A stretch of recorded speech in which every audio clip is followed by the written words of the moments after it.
Good morning. Happy Friday. How's it going, everybody? Whoa. Every week I gotta set up my Facebook. I just figured out a trick. Good morning. Welcome to the Farming Without the Bank Facebook Live. Or YouTube if you're rewatching it on YouTube or whatever you're doing. Hello. You know, my marketing guys make fun of me because of the way I say hello, but seems to be my little trademark now. How was everybody's week? Okay, all of you watching and nobody is commenting. Come on. It's social media, people. We're supposed to be social. At least say good morning. We got some good stuff this week. We are going to talk about, well, good morning, Christina. Ouch for cold weather. Oh my gosh, your text yesterday made me laugh out loud. Good morning, Tina. How the heck are you guys? I saw the new building. Good morning, Brent. Minnesota. Gonna have wind tomorrow because we have wind today. Be prepared. Good morning, Nathan. Excuse me.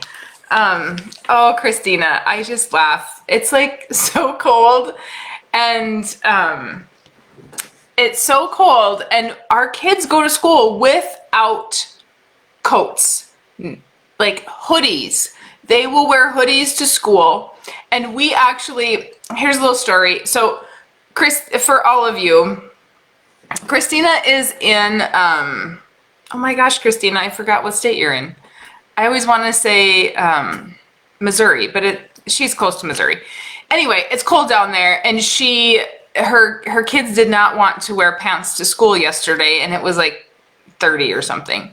And so we were going to town last week, and we see this kid in the ditch with his car, obviously his car. He's in the ditch, and he hit a deer. And it was just windy and ugly. And so I told my husband, I'm like, you need to stop. Like, that was a teenager. We need to turn around. We need to stop and make sure he's okay. And so we turn around. His car was running and he was totally fine. And his dad was on his way. But he had shorts on. And it was like probably 20 below that day. It was awful. And he had shorts on and no coat. I think he probably had a hoodie on. But my husband's like, he's shivering. Yes, because there's not a teenager in North Dakota that wears a coat. And my daughter thinks that this is okay as well. No snow boots.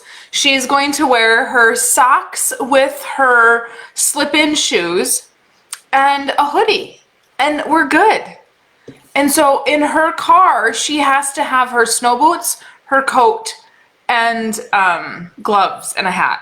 But we're not going to wear those things because it's just not cool. Kids. Oh, Louisiana. Okay. Oh, you are even further south. Oh, that's so funny, Christina. It made my day. Demo is a lot easier than rebuild, but it's going fast. Oh, yay, you guys, go check out Tina's meat stuff. Christina and Tina, you guys should be friends. Christina's doing direct-to-consumer stuff as well. And that's fantastic. Well, good morning, Lance. -5. Wimp. I don't know what we are right now. All I know is my husband said it's cold. And when he says it's cold, it's not... It's like below 0. So, anyway. Oh, you guys made my day. That's so funny. Good morning, Petey. Petey is also in Louisiana, Christina. He's probably further southeast than you. Okay, you guys, we have some good stuff to cover today. I could just sit here all day and talk to you. But I suppose you're all here for information and not just to talk to me. So I really did kind of have a theme this week, and I talked a lot about 401k matches because that is what a lot of people were doing. I had a lot of off-the-farm employees or off-the-farm workers, so we're doing both, which is normal. We have to get started somewhere. And so I had a lot of that. And then I talked a lot about, I forgot what the other thing was. Oh, starting from scratch. I've had a lot of people start from scratch. And so if you want to get me going on one of my soapboxes, I have a lot of them, but if you want to get me going on one of my soapboxes, it's to tell me that you can't start from scratch. Oh, no. I have a lot of people that have started from scratch. Okay. I am sorry I keep clearing my throat, but since COVID, I've got this thing going on. All right, so I had a single lady that has small acreage, and she just got done paying off, well, she ended up filing bankruptcy due to divorce, and that's all cleared, and she's getting her feet back under her and all that good stuff, and she's got a really small acreage, and her kids want to do something with the farming side of stuff. And so her son is actually quite entrepreneurial, and he is 15 and he's selling hogs direct to consumer, and he's doing some cool stuff like that. And so it was because she's really just starting over and going through some major money management. Thank you, Dave Ramsey, for teaching her that. She is smart financially, right? She's not buying a bunch of stuff she doesn't need. She's listened to my stuff. And so we can start, and she's got a fair amount of money to get started. She has a good job. But it was super fun because we got to brainstorm, ideas of what people are doing, clients that I have, things that I've seen, people I've talked to. What are they doing to make money outside of just the traditional, because she's in Wisconsin, so she's going to rate, they milk cows. That's what she grew up doing. And so what can she do outside of that to help her make some extra cash? And it was fun. She also, here's another thing we went over, is she also has, her dad farms with her uncles. In their situation, she's going to be no part of the operation. So her dad the uncles have life insurance on her dad to buy him out. And they're going to have however many millions of dollars of death benefit to buy out her and her siblings. I don't remember how many there are. She doesn't know what kind of life insurance it is. And if that is the exit strategy, and dad doesn't really pay attention. He's not the one that did all the money stuff, right? One of the other brothers is doing that. So what does that look like? What's going on with that life insurance? Is it whole life? Is it term? Is it universal life, variable? If that is going to be her inheritance for his portion of the farm, she needs to get an in-force illustration and find out what kind of life insurance they have. If it is not whole life, I am very concerned about how these uncles are going to buy her out. That's an exit strategy, and dad's not young anymore, so what does that look like? And it sounds to me like dad's quite older than the other uncles, and so we have a quite a bit of an age gap there. But when we have an exit strategy, and if this is, this is super common, right? Dad's farming with uncles, The next generation, it's harder to get in because we got the uncles in there. If that's going to be a strategy, if whole life is the strategy, make sure, or if life insurance is a strategy, make sure it's whole life and not some crappy universal variable index that's going to fall apart. And because he is the age of when it kind of starts to turn backwards, I want to make sure, for her sake, that it is correct. Hopefully she can get that information, and rightfully she should be able to ask it. Why not? She's actually helping them as well. Because can you imagine if he passes away at 85 with no life insurance, or they get a letter in the mail for the quantity of life insurance, we're talking like millions of dollars of death benefit they have on him. If that is not the correct life insurance and it starts to go backwards, we are looking at $200,000 of premium a year. I've seen ones that are 100,000 for $1 million, and we're over $1 million here. So it is, and that's what the life insurance company does. They'll send you a letter. Okay, your premium's going up. If you want to save that $1 million, it's going to be $100,000. I've seen it. I've helped clients with it. Okay. Good morning, Michael.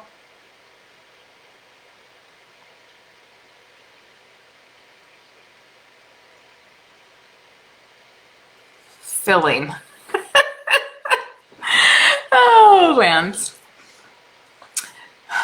All right. I had another one. They also started on their own because there's no room in the family for them to start either. They have a construction business. She works off the farm. And so everything was separated. They also do direct to consumer beef. And so they have essentially 3 different entities. They hardly have any loans. They have no cattle notes. And I said, well, like, but they don't have any money in savings. So where is this money going? Like, it's, we make good money off the farm. So where is that going? Oh, it's going back into the farm. Okay, so do we have a capital investment? Hey, these companies, I owe you X amount of dollars because you put a capital investment into the farm. So many people do this with off the farm income. We're going to take that off the farm income. We are going to give it to the farm, and we're going to buy cattle with cash. We're going to buy equipment with cash. We're going to use it for land down payments. I don't care what it is. You make sure that on the farm side of things, that is a capital investment. And when that farm makes money, it has to pay you back. If you don't do that one little piece, guess what? You're going to be like every other farmer in the world and going, I don't have any money to retire. Because we have to sell ground. Well, you're only having to sell ground because what? You didn't pay yourself back. All the money went back into the operation. Can that capital investment repayment go into a policy so you can start your own bank? Yes, it can. That's where it should be going, okay? So don't forget to do that. Her big question, so she read the book. Well, she didn't, I don't think she read the book. She listened to the book. And I've said this before on here, and it is a common theme. People that listen to the book do not understand the book as much as people that actually read the book. And so you can get both of the books with the audio. And if you do it that way as a package, it is not as expensive, right? I think the audio is like $10 then. It's pretty inexpensive. So grab the book too. It's so tiny. Like, look at that. It's like 99 pages. It's very, very tiny. But you are going to see things in the book that are going to make sense. And so she had a lot of questions that were actually answered in the book, but because we're listening, we're not absorbing as much of it. And I don't know. I just know from experience, I listen to a lot of books. I love Audible. But I also know that if it's a really good book, I will then go buy it because I want to actually read it so I retain more information. I'm happy to answer those questions, and that's great that you guys are listening, but it's crazy. And some people will listen, 10, 15 times. Well, then we're going to get something different every single time. Her big questions were, how to pass that on. What happens if we pass that on? Can we put a big chunk of money in there? Because, and the big chunk of money question is not addressed in Farming Without the Bank. It is addressed in Life Without the Bank. I actually have illustrations of that in this book, but I do not in this book. Because they're selling their house. They moved, they bought a farm, and they're selling their other house, and they have a lot of equity in that house. So can we move that into a policy? What does that look like? And that is a really common question. I have some sort of inheritance. How does the policy structure work? All that good stuff. Well, it does differ depending on health. And so that's why you make an appointment with me, is so we can go over all that stuff. I'm not going to try to sell you anything. I'm just going to show you how it works. And so for them, it was a matter of, yeah, we can get that in. And then we've got some income from the farm and work that we can put in there, and the construction business and all that good stuff. So then her other questions were really based on, how do we pass that on? Because I talk about generational wealth. So how do we pass that on to the next generation with that discounted dollar? How do the kids do that? And they have little kids. So she had a lot of questions that were very future related that most people don't worry about. Great questions though, because we don't know, right? I have a client that passed away in 4 months. We don't know when we're going to go. That's not up to us to know that information. So that was actually a I don't want to use the word fun, but informational meeting, because she just really had a lot of good questions, some of which were in the book. But again, you're not going to get everything if you only listen once or twice and you're driving and kids are screaming in the background, and you know how that goes. When I listen to books, I pretty much have to just sit and listen, or I have to be getting ready in the morning, but then I stop and I rewind, and it's quite a process. The best is if I'm driving, if I'm driving by myself, or if I am flying. That's the best time to listen. Okay.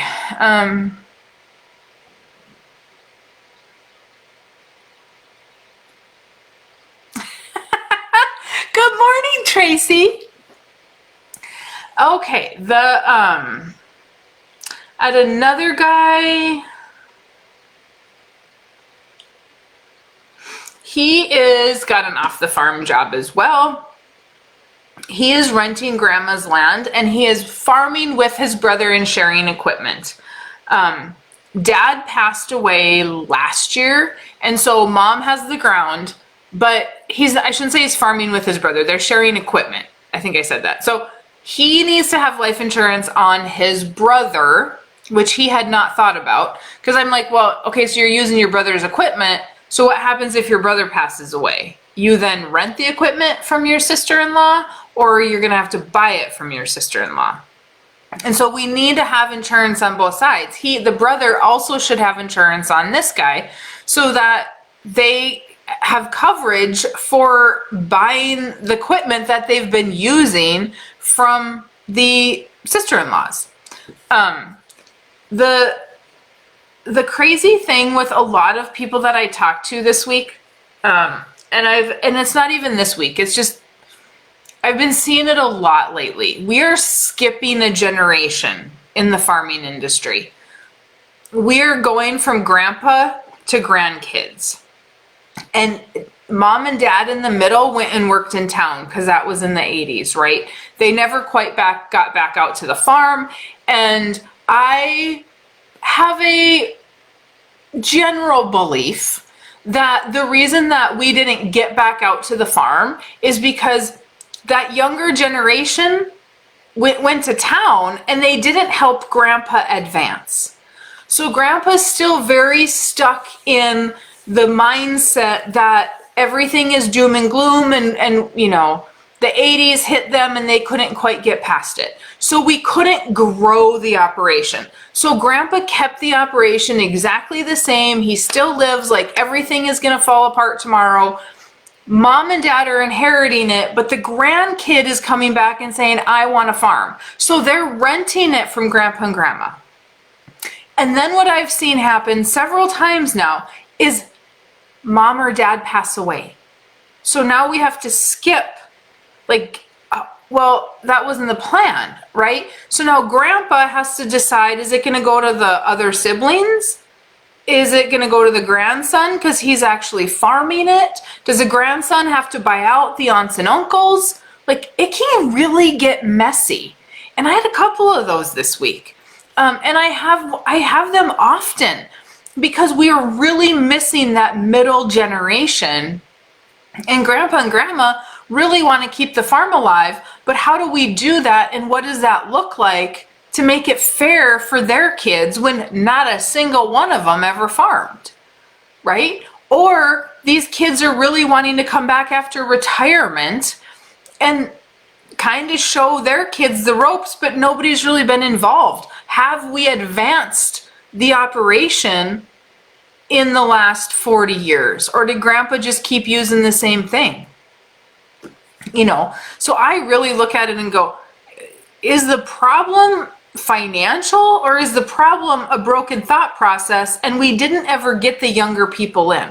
Because as much as Mom and Dad want to fight about advancing what they're doing, this younger always the younger generation is willing to learn the new stuff and do the new stuff, and the old people just don't want to. It's kind of human nature. It's silly because old people should always want to learn, because you just, you know, as Nelson said, you end up with the arrival syndrome and your brain rots. And so we should always want to learn, but that doesn't mean that's what's happening. Okay. He was also putting 10% into his 401k. I have another guy that does not farm. He's putting 15% into his 401k. Well, I shouldn't say he doesn't farm. He farms a little bit, and he wants to farm more, and he's putting 15% into his 401k. I had a lot of these people this week. Oh, we're going to jam pack our 401k, even though we're probably not going to work there forever. We want to farm. We want to buy something. So why? What are we doing it for the match? Does the match make sense? Typically, if I run the numbers, if you're putting in 3% and you're getting a 3% match, it's a joke. Let me tell you, my friends, you are not going to retire on 3%. It's not possible. I don't care how old you are. 3%, you are going to need so much more money than that. Why? What's the point? In my opinion. So if you're going to put in 10 or 15% and they give you a 3% match, again, what's the point? If they give you a 6% match and you put in 6%, then it starts to sway the other way where you're really going to have to make that decision. Do you want to use that money or not? I can tell you, I had money in a 401k. I took it out. The financial advisor was not happy with me. He thought we should sit down and talk. I am a stubborn German, and I said, we don't need to sit down and do anything. You need to send me the check and the paperwork, and we're done. We're done here. I've decided what I'm doing, okay? Guess what? That money started this business. Pretty sure I've made more money in this business than I would have ever made in that stupid 401k. That is how they think. Here is how I think. You're putting money somewhere until you are 59 and a half. If you are an entrepreneur and you are going to start a business before 59 and a half, Would you rather have that money to start your business? Because the same money, I don't care if it's 3, 5, 10, 15%, the same money you're putting in your 401k, you then go to the bank to borrow, to buy equipment, to buy cattle, to buy land, for marketing, whatever it is that you're doing. In my head, that does not make sense. Why wouldn't have I just used my money? Sometimes the match makes sense. It truly does. But you got to look at the numbers. You have to look at the numbers. If they're going to match you 6% and you are guaranteed to make money every year, that's fantastic. I have a lot of clients that go, you know what? I don't want to do this 401k. Mr. Employer, will you cut me a check for the match? Just give it to me in a bonus. Put it in my payroll every week, whatever. Will you do that? And they do. Big, huge employers aren't going to. But if you're working for a small employer, you can. I mean, I look at even my clients that are watching today. All of you are entrepreneurs selling beef direct to consumer. Lance is, good Lord, Lance, I think you're flipping equipment based on what I'm seeing on TikTok, my friend. Whatever it is, you're buying a lot of stuff and then you're shining it all up. So we're entrepreneurs, right? Lance is helping people with marketing grain. Like, those are things that we can build the business. Can we make more than a 6% match if we do those things ourselves and use our money for something we know? You know, I was listening to Robert Kiyosaki's podcast the other day, and he was talking to Peter Schiff, and they're like, the sky is falling. They're Mr. Doomsdayers. If you want to get depressed, you go listen to their podcast. Anyway, they were talking about what is Peter doing with money? Where are people putting money today that we can put it somewhere where we can make some money, right? Can't put it in savings, can't put it in a CD, market's gonna crash. There is an economy flip every 10 years, the market crashes, something happens to the economy. We are past the 10-year mark now. When that's gonna happen, I don't know. Kind of scared about when it does. However, Robert Kiyosaki, Rich Dad Poor Dad, he is like, well, I want to sell some real estate. What do I do with this money? And Peter Schiff says, oh, you invested in the market in investments with other countries or something. I don't know. I don't know anything about the market. And Robert said, I am not putting it in the market, Peter. I don't know the market. That is not what I know. I'm going to put it in real estate, gold, or he does a lot with cryptocurrency. And so, and oil and gas. And he's like, why would I put money where I don't know what I'm doing? People, think about it. We are putting our money into a 401k and an IRA, and we don't know that market. We know cattle, we know business, we know marketing, right? We know how to create income as entrepreneurs in the industry that we're in. But we don't know how to play the market. Why are you there? Even Warren Buffett says, don't put your money in the market if you don't know how to play the market. It just makes sense to me. But we still do it because we don't want to give up the free money. Is the money free, or is it just paying for the fees to manage that account? Do we want, and then we got to look at, okay, they're going to match us 6%, but if we need to pull that money out before 59 and a half, we have a 10% penalty. So let me jump into the next client, the next person I talked to this week, which was a existing client. He quit his job to farm. He has like $300,000 in an IRA in his old 401k. So this is a great example of why I do not pay taxes early. However, they took money out of their 401k. That money they held 20% tax on that money. Because if you take money out of a 401k, they will always hold 20% tax and the 10% penalty. You lose 30% right off the top. However, if he rolls it to a IRA, not a 401k, if he rolls it to an IRA, then he can say, no, I don't want you to hold the 20%. And the reason he wants to do that is because he took money out and the IRS said, oh, whoa, we have to question your tax refund because it's a lot. Well, it's a lot because you held 20% that didn't need to be held because he's a farmer and he's not in a 20% tax bracket. So he wants to roll it to an IRA. The investment broker said, well, what are you doing? What are you doing with this whole life? I want to see this whole life, and questioning his decision of what he wants to do with his money.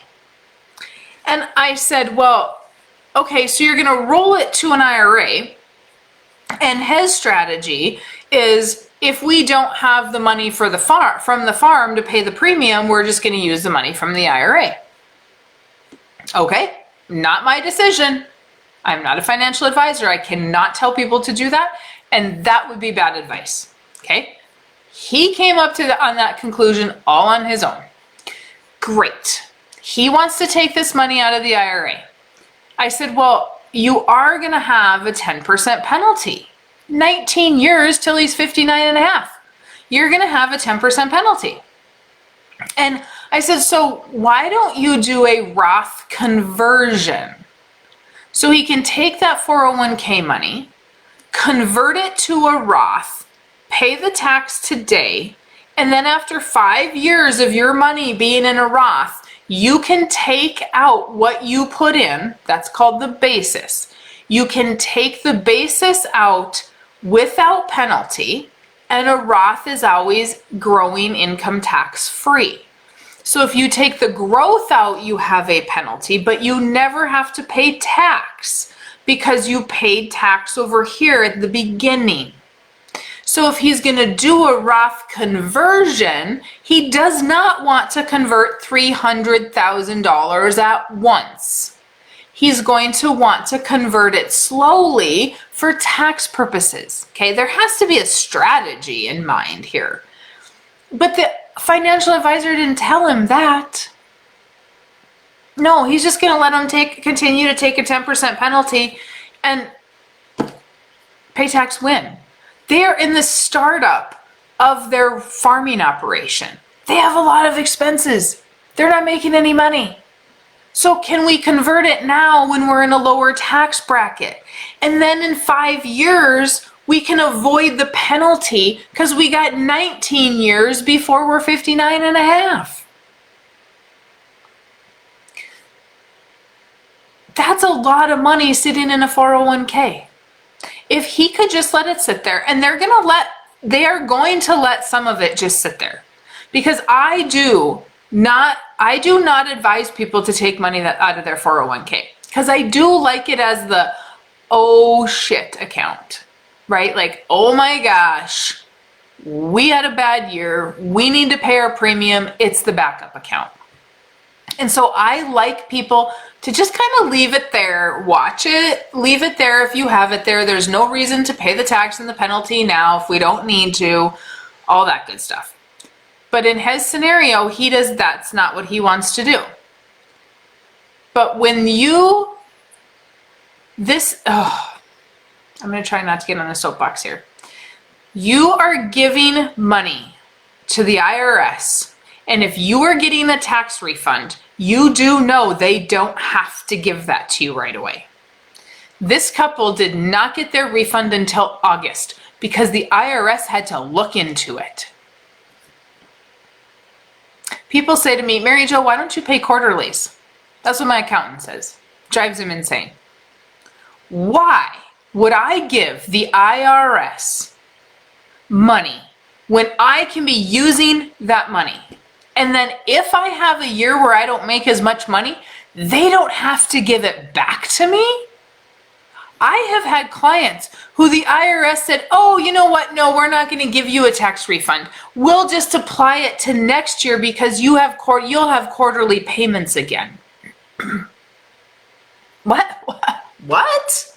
No, you don't get to run my business, Mr. IRS. And here's another thing. So if you guys are you have off the farm jobs and you are getting a tax refund, you need to be changing your withholding so you don't get a big, huge refund because they don't have to give it to you. And when I pay in, because I don't pay quarterlies, when I pay in, I have to pay them interest. I have to pay a penalty and it's interest. Where is your interest? They took too much, they gave you a refund. Is it with interest?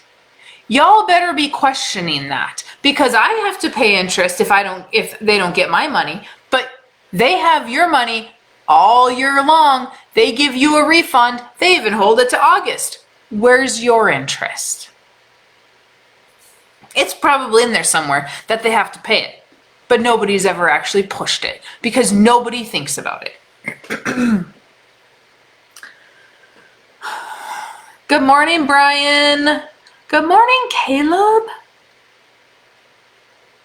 Problem is the thought process. Grandparents do not owe their kids the farm. Sons and daughters thinking mom and dad owe them the farm is a problem. Yes, Lance, I totally agree. Nobody owes anybody anything. Okay. So I got off on a little tangent about 401ks, but that is a big deal. If we're going to put money there, okay, so we've got money there, but can we use it to do what we know how to do to make money? To me, it seems like a waste. Another guy started from scratch. They had a really fun story. They grow seed potatoes and this is what they grew up on farms, not even in the state they're in, and went and toured a seed potato farm and said they wanted to grow seed potatoes, and the guy said, "You want to buy it?" In 30 minutes of meeting them, "You want to buy it? Come work for me for a couple of years. I'll sell it to you." Crazy! So they started with nothing, worked for the guy, did a contract for deed, bought that all out. They're expanding. They're making a lot of money. They have a lot of profit, but they have no cash because all that profit is going back in to buy more land, to buy more pivots, to do all this stuff. And in that expanding arena. And so really it's a matter for them of saying, put the brakes on, possibly a little bit. Go, can we take a little bit of this cash and move it to a policy first and then use it through the policy rather than just using all the cash? But they definitely are in a great position, and it is also super fun to see all these people start from scratch and be successful. And you kind of have to, because you don't get a whole lot of help. The other thing is they really have a very good banker that just gives them money whenever they want it, which is awesome. But I said, that's fantastic, but what happens when that banker quits? You now have somebody that is representing you, but what happens if that banker quits or that bank gets sold out? And so because they're in a really good position right now, don't wait until all hell breaks loose and it's the worst case scenario. And then you come into me and you're like, Mary Jo, I have nothing. What do I do? Well, why didn't we start when times were good, right? Why does it have to be so painful for us to start this process? Start while we can. And then we can get through the pain. But farmers always think they don't need any help when times are good, and then when commodity prices drop, all of a sudden it's a dang crisis, like they didn't see it coming. Oh, surprise, commodity prices go up and down. Like, that's not news, right? And so should they be preparing now for if some of those things happen? Absolutely, and they're in a good position to do that. So that was kind of fun to visit with them. Talked about that guy. I did have a client this week that at the very beginning of the meeting, he was so super excited to talk to me. And he said, oh yeah, my brother-in-laws need this information. They both farm and they have successful businesses, and they have a lot more money to do this with than me, and so they need this information. And I was telling them that they can pay interest and get the interest back and yada, yada, yada. And I was like, whoa, put the brakes on. Who's getting interest back? And so that was in my head, right? And when I get to the end of my meeting, I show people how loans work. And I said, this interest goes to the insurance company. You earn interest on your money. Your money never leaves the account. You earn that interest. But when you borrow money from them, that goes to the insurance company. You do not get to keep that interest. Anything above what they pay you will go in as premium to increase cash value, but you don't get the interest that the insurance company is charging you. And that, like, a gate closed. And he's like, well, this might be better for them. A what? He makes a lot of money in a year. But he was so excited about the get rich quick portion of this, because that is a huge misunderstanding. People think, oh, well, I'm going to get the interest and that's what's going to make me all this money. No, no, no, no, no. Nope. That is, if you are told that by an agent, that is a total scam. That agent either does not understand or they don't want you to understand so they can sell you something. And so I was very, very clear, and he thanked me for being honest, but I don't think I gained a client. I don't think I gained a client out of that one. Super smart guy. We just have to get past the fact that, like, I had to remind him, it's not about a rate of return, right? It's about the fact that our money's in there earning interest and we can borrow against it and buy land and do all these other things. So that was interesting, but it is very important for you all to understand that we do not get the interest. The insurance company keeps that interest, but ours stays in their earning interest.